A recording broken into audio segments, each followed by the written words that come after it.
Bonjour à tous et bienvenue dans cette première vidéo d'une série de leçons d'algorithmique.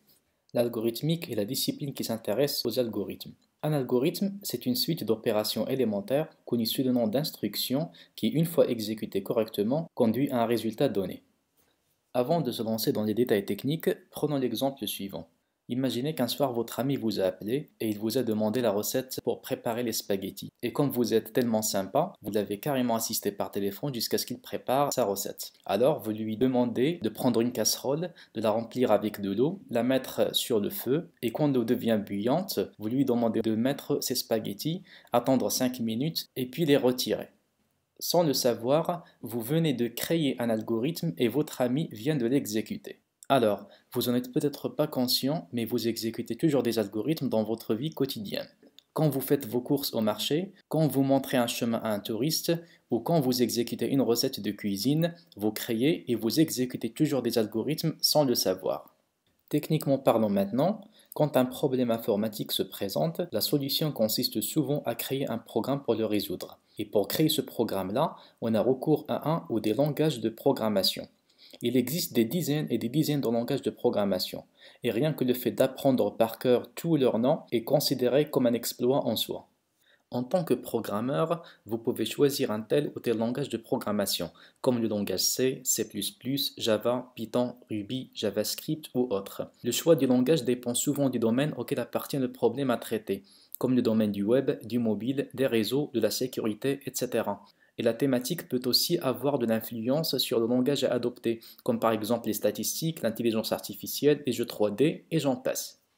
Bien entendu, chaque langage de programmation a ses propres particularités, mais le plus important, c'est qu'il a sa propre syntaxe. Alors, on peut dire qu'il y a autant de syntaxes que de langages, bien qu'il existe des langages qui sont inspirés les uns des autres et dont la syntaxe reste relativement proche. Cependant, le point commun entre les langages de programmation est la logique de la programmation elle-même. Cette logique s'appelle l'algorithme.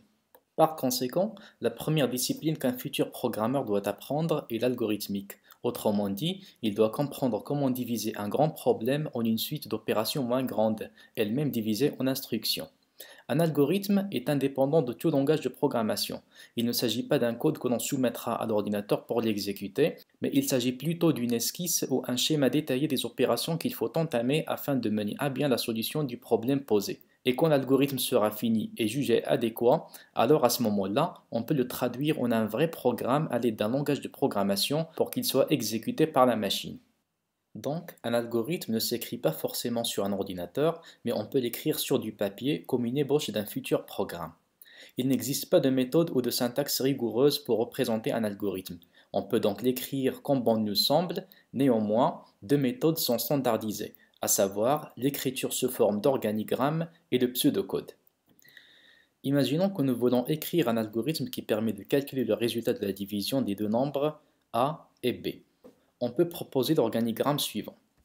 Bon, tout organigramme a un début et une fin. À la fin, un algorithme n'est rien d'autre qu'un ensemble d'instructions finies. Aussi long soit-il, aussi complexe soit-il, le nombre d'opérations reste toujours fini.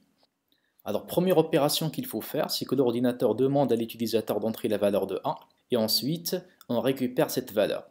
Après, l'ordinateur demande à l'utilisateur d'entrer la valeur de B, qu'on récupère à son tour. L'opération n'est faisable que si B est différent de 0. Alors on doit faire un test. Si B est égal à 0, ça veut dire si la réponse est oui, dans ce cas, l'opération est invalide et l'ordinateur nous affiche par exemple un message sur l'écran pour nous dire que l'opération ne peut pas être faite. Sinon, ça veut dire si B n'est pas nul, dans ce cas on va prévoir C qui va accueillir le résultat de la division de A par B et enfin on va afficher ce résultat sur l'écran. Et dans tous les cas, le programme prendra fin. Soit on emprunte le chemin de droite ou bien le chemin de gauche. Mais ce qui est sûr, c'est qu'on ne peut jamais prendre les deux chemins simultanément. Avec un pseudocode, l'algorithme ressemblera à ceci. Il s'agit d'un ensemble de lignes qui décrivent la solution au problème posé, qui s'enchaînent de haut en bas. Mais je ne vais pas expliquer ces lignes pour le moment, car il faut commencer doucement. Cependant, le pseudocode est préféré à l'organigramme, car il représente mieux la solution quelle que soit sa complexité. Et en plus, vu sa structure, il ressemble à un vrai langage de programmation, ce qui veut dire qu'il est plus facile à traduire en programme. Alors, Pour la suite de ces leçons, nous allons découvrir les bases de l'algorithmique, à savoir les variables et leurs types, les opérateurs, les structures conditionnelles et itératives, les chaînes de caractères, les tableaux, les fonctions et procédures, etc. Et le plus important, c'est qu'on va apprendre à écrire des algorithmes fonctionnels et optimisés. Merci pour votre attention et à la vidéo prochaine.